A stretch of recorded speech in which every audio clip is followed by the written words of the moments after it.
This car is a technology package with all the features you could really expect of any brand new car.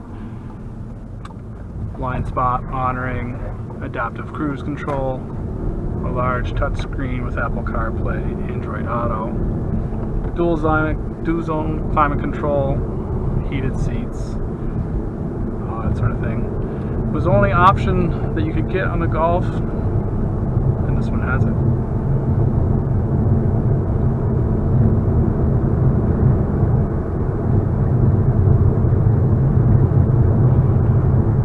I use this car as a daily driver, so fuel economy is important to me.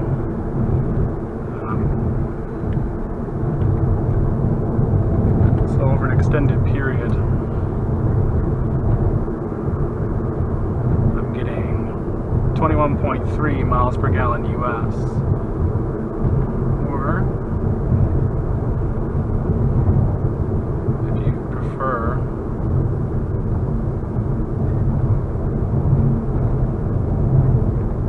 liters per 100, it's 8.3.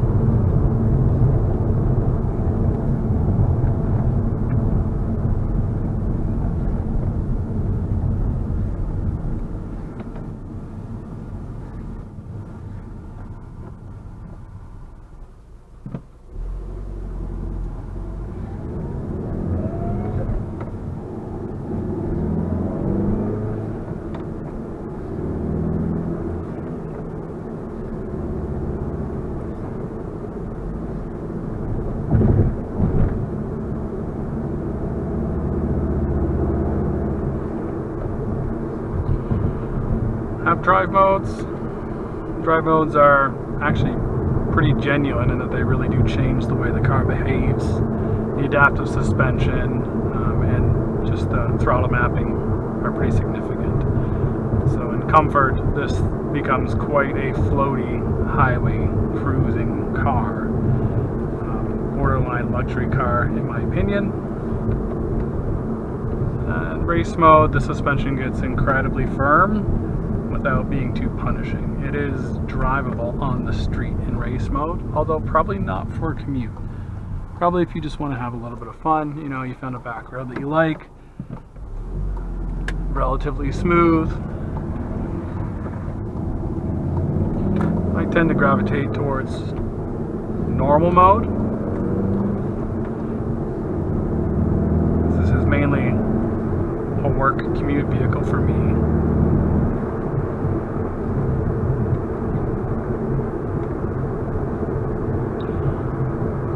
Adaptive cruise is pretty nice, especially when you're out on the highway. If there's a lot of traffic, you know, you can just leave adaptive cruise on and kind of just relax. It'll handle speed adjustments for you. Getting back to the modes, individual allows you to adjust exactly to your liking. I have it adjusted to be essentially a sporty mode without the sporty suspension. So we have most things in sport, including the engine noise, the fake engine noise, which honestly sounds pretty decent. The ride is not as aggressive though. I have DCC turned to normal.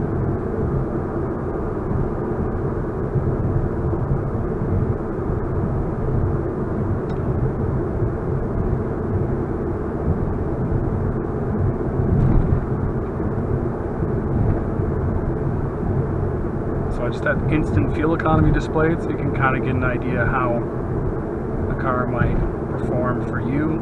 Fuel prices are pretty wild right now, so. And you can see adaptive cruise just slowed us down for this truck in front of us. Again, it really does let you sort of relax. The windows are tinted, but not aggressively so. Never have any problems from the police.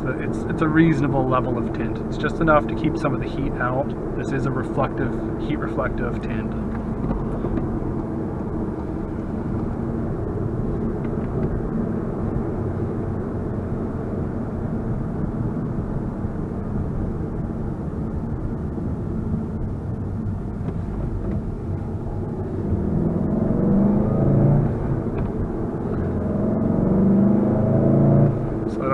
the sounds coming through, but a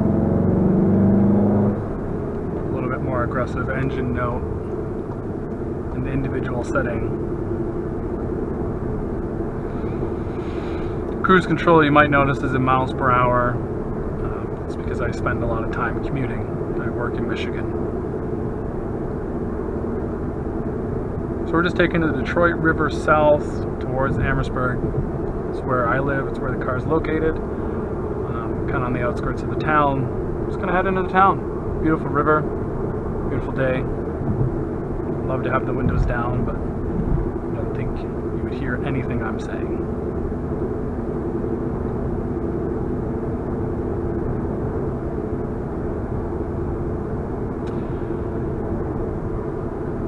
Look at some of the technology features here. If I press the stock, you can look at all the different safety features: lane assist, blind spot, rear traffic, front assist.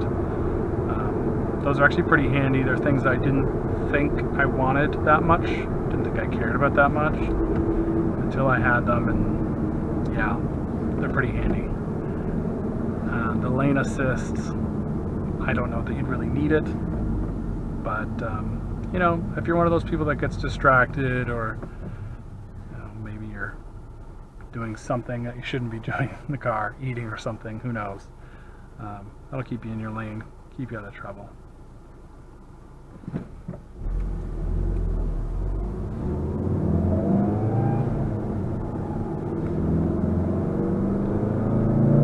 Well, temperature's good, so let's go what?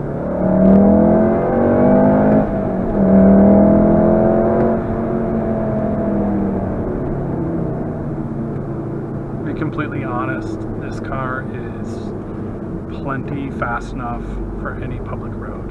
You really don't need more than this. In fact, this is probably a little bit overkill, but man, it's fun. I looked at a lot of different competition. I actually thought I was going to get a Focus RS, but that car didn't pan out. A little bit too aggressive for me. I'm sure it'd be great on track, but I have no intention of going to the track. I just need to get to work and get home, and if it puts a smile on my face doing it, then that's the perfect car.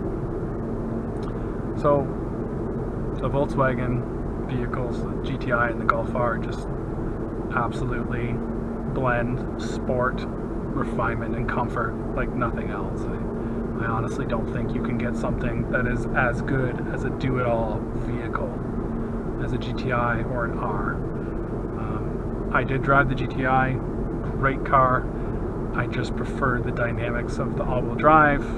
It doesn't understeer as badly, puts the power down, and you know, the extra bump in power is nice.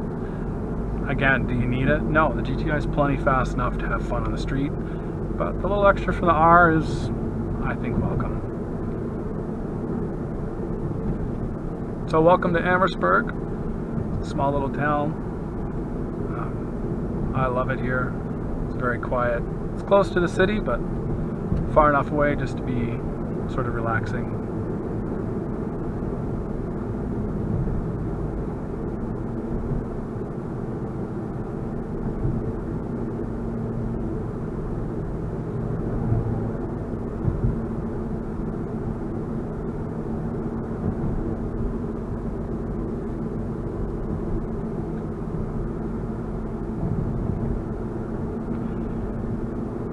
One of the things that's incredible about this car is just how quiet it is. Honestly, Volkswagen really does benefit a lot from the heavy investment that their upper tier brands make, Audi, Porsche. I'm not calling this a luxury car, but the benefit from a company that makes so many luxury cars is there. They're really selling a more premium vehicle compared to, you know, Focus RS or that sort of thing. Subaru WRX, STI, those cars just don't even come close in terms of refinement. Although they are fun cars. The STI in particular was a great fun car. This is very refined while also being just as fun.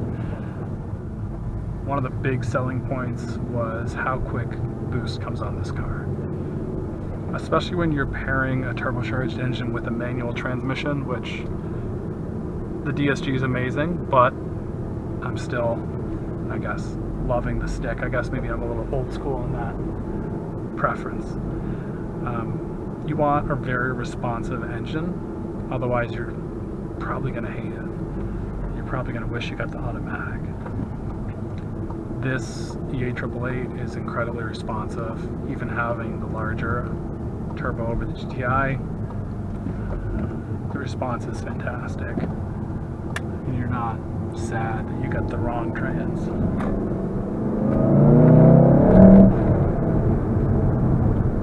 I mean, right there.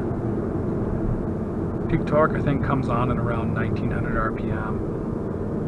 Yeah, just feels good.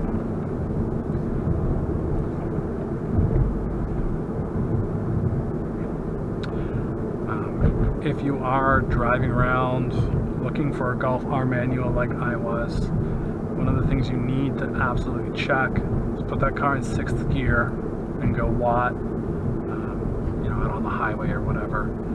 Make sure your clutch is not slipping. It is a super common problem on these cars.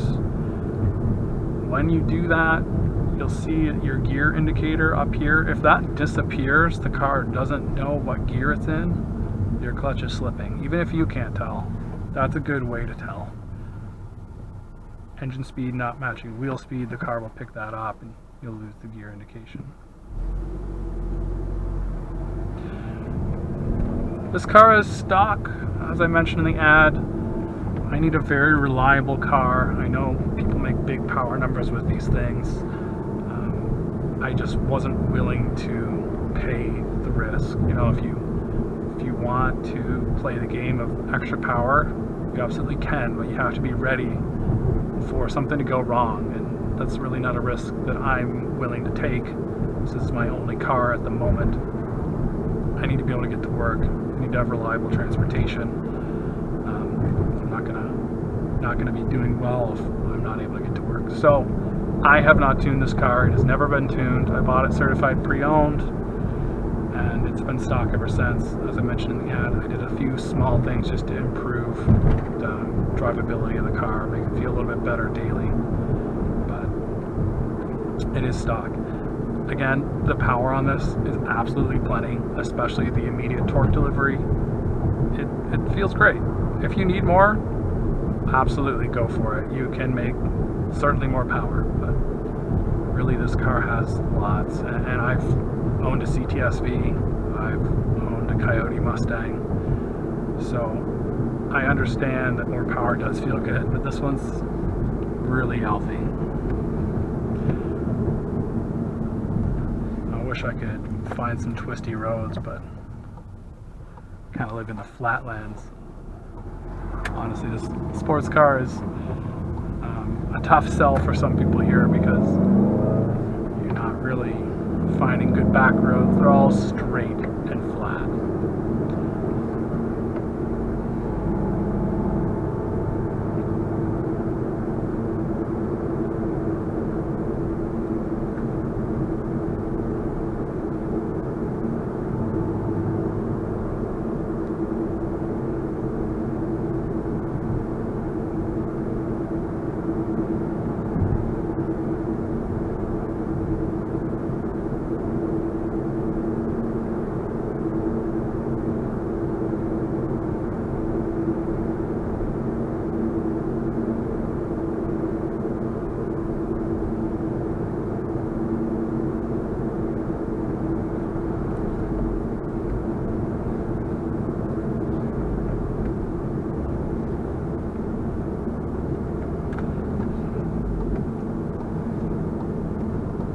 So we'll get into it up here around this turn, assuming there's no traffic, so you guys can get an idea.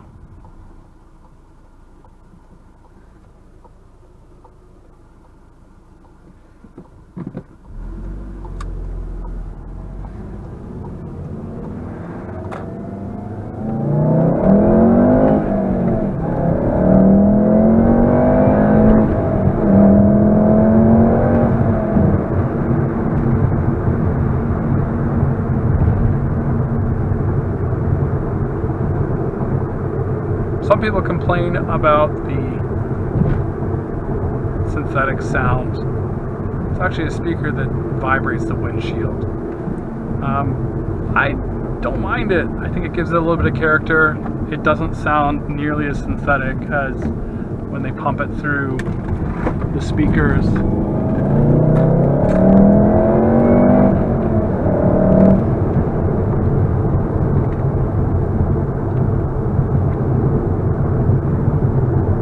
So I have not disabled it in this vehicle. Some people do. They unplug it or what have it. Some people take it out altogether. So this road's fairly bumpy. Throw it into comfort, and the ride smooths out significantly. Although I find it very well damped and controlled in normal mode as well, and I pretty much drive it everywhere in normal suspension. Put it in race mode here. I don't know if this will show up on camera, but you can definitely feel the damping make a pretty substantial change. Definitely jostling around a little bit. But again, incredibly controlled, still feels very refined. And that's a common theme for this car.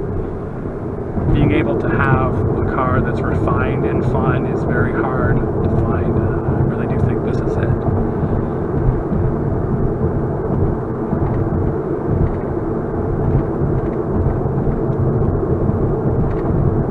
Stock 19s on this car, 19-inch wheels, I found kind of betrayed the chassis a little bit.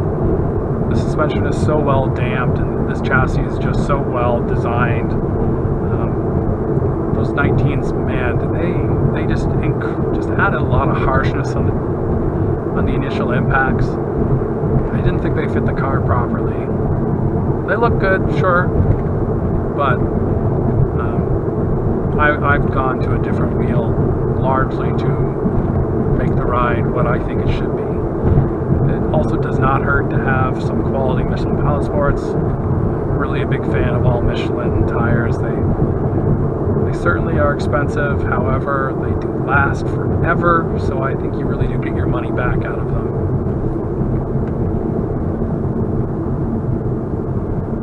And that tire combination has wheel and tire combination has really improved the ride and nearly eliminated understeer. I mean, you have to be driving probably way too aggressive for the street to get this thing to understeer.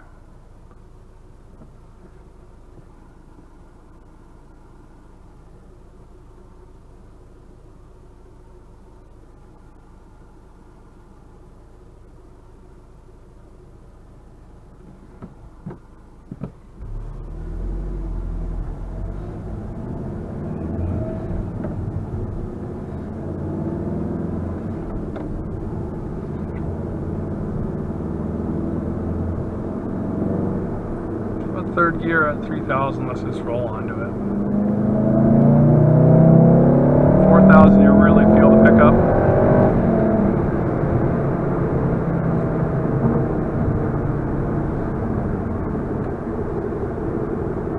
Variable valve timing and variable valve lift really makes a difference. Really helps broaden that torque curve out. I think if you were to look at the published torque curve, it's more like a shelf than a curve. You can feel it. Any gear, any RPM, there's torque there. It really does feel like a much larger engine. That's cliche, absolutely. Everyone says that, but it's true.